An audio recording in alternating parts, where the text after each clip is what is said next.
¿Qué tal, mi estimado colega? Te doy la más cordial bienvenida al nuevo curso de diagnóstico de bobinas en video estudiando oscilogramas de encendido. Si estás viendo este video es porque seguramente ya recibiste los primeros 7 fascículos del diagnóstico de bobinas de encendido, pero estos son escritos porque son una introducción. Luego también te hice llegar un examen de 12 preguntas en donde vemos los conceptos más importantes para reforzar tus conocimientos.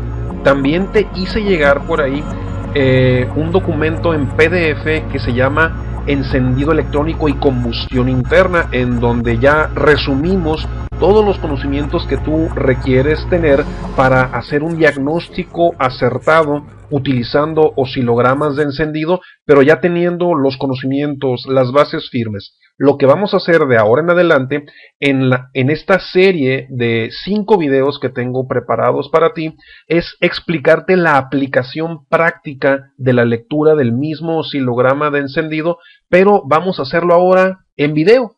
Para poder entendernos mejor a estas alturas, tú ya deberías de conocer los 3 conceptos que rigen el funcionamiento electromagnético de una bobina, y que son la saturación, primero, y en segundo lugar el contravoltaje y finalmente el colapso. Esos 3 conceptos es fundamental que los tengas bien presentes. Si no los conoces, revísalos en el material que ya te hice llegar dentro de la página. En esta misma sección de casos difíciles ubica los 7 fascículos que corresponden a el curso de diagnóstico de bobinas de encendido, y una vez que ya lo revises y ubiques lo que significa la saturación, el contravoltaje y el colapso, entonces ahora sí vamos a poder explayarnos con toda libertad para poder revisar el oscilograma de encendido como el que estás viendo precisamente en este momento, para poder explicarte los detalles que vamos a ir explorando de izquierda a derecha en este oscilograma e identificar cada una de estas secciones junto con los 3 conceptos, y a su vez esos mismos 3 conceptos se subdividen en pequeñas secciones que te van indicando de forma más explícita qué es lo que está ocurriendo dentro de la cámara de combustión al momento en el que ocurre la chispa de encendido, y cómo tú lo puedes analizar directamente en un oscilograma como el que te estoy mostrando en este momento. En el caso de la lectura de oscilogramas, cuando estás conectado al circuito primario de encendido, es porque tu osciloscopio, la punta de prueba, la conectaste directamente al cable de la terminal negativa de la bobina. Entonces lo que realmente estás leyendo es el comportamiento del circuito entre la conexión del módulo de encendido que controla a la terminal negativa de la bobina. Es justo en ese cable en el que tienes que conectar tu osciloscopio. No debes olvidar utilizar un atenuador de voltaje entre la punta de prueba y el osciloscopio mismo, porque los voltajes que se pueden alcanzar en el pico del oscilograma, que es la parte más llamativa de un oscilograma de encendido, este puede llegar hasta los 350 o 400 voltios cuando son sistemas de encendido de alta potencia. Entonces lo que tú no quieres es que a tu osciloscopio le lleguen descargas de voltaje de 400 voltios.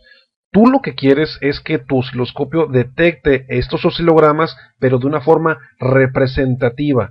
Y para esto hay que atenuar o disminuir el voltaje con estos pequeños conectores que se ponen entre el osciloscopio y la punta de prueba, y ya las lecturas las puedes hacer con mayor tranquilidad. De lo contrario, si vas a tomar lecturas del primario de encendido y no colocas un atenuador, es muy posible que arruines tu instrumento, por eso debes de tomar esta precaución. Muy bien, ahora vayamos al grano, hablemos de saturación y contravoltaje. ¿Recuerdas cuando en los antiguos sistemas de encendido por contactos hacíamos las mediciones con un multímetro automotriz? Por ahí había una opción que se llamaba ángulo de contacto, en inglés le decían duel. Muy bien, a este concepto del duel o ángulo de contacto es precisamente el tiempo que el circuito primario en los antiguos sistemas de encendido por contactos le daba a la bobina para cargarse eléctricamente. Pues precisamente ese duel o ángulo de contacto es lo que nosotros hoy conocemos como tiempo de saturación y contravoltaje en los modernos sistemas de encendido electrónico. Ahorita nosotros ya no hablamos de ángulo de contacto porque ya no existe. Ahora, de lo que hablamos nosotros es de saturación y contravoltaje y está representado por esta sección que te estoy señalando en este momento.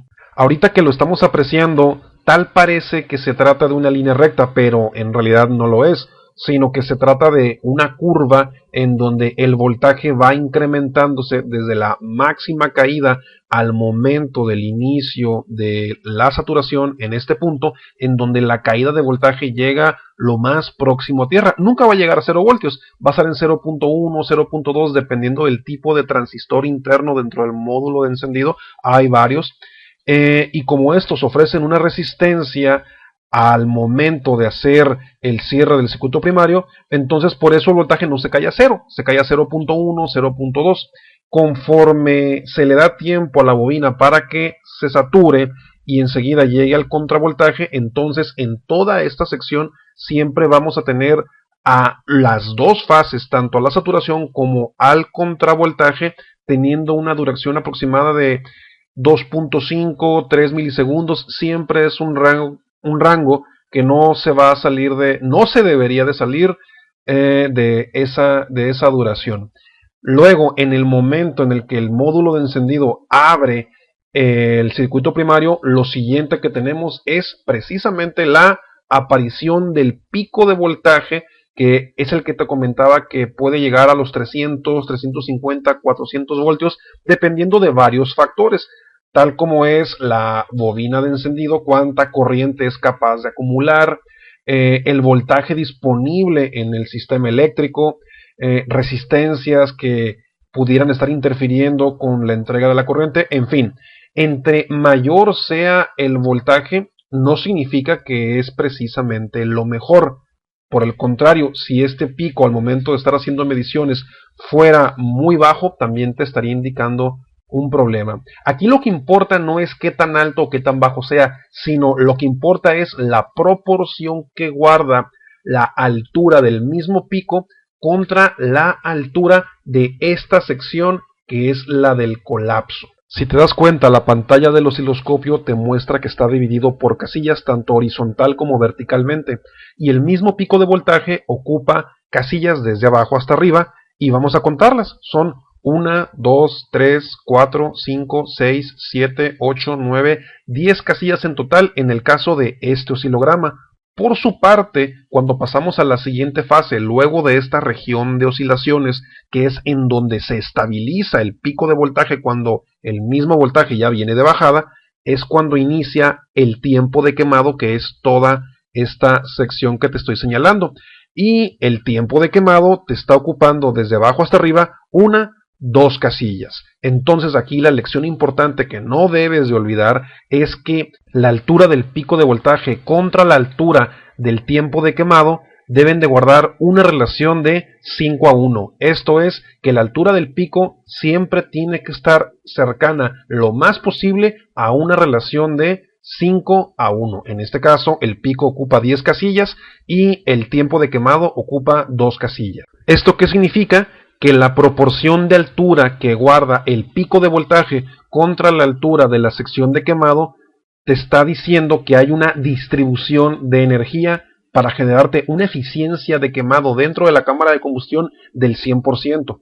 Repito, esta distribución significa que los dos momentos están trabajando en una sincronía de distribución de energía para darte una eficiencia de quemado lo más cercana al 100%. ¿Cuándo vas a empezar a ver cosas raras entonces? Cuando el pico de voltaje sea muy alto en relación con la altura del tiempo de quemado.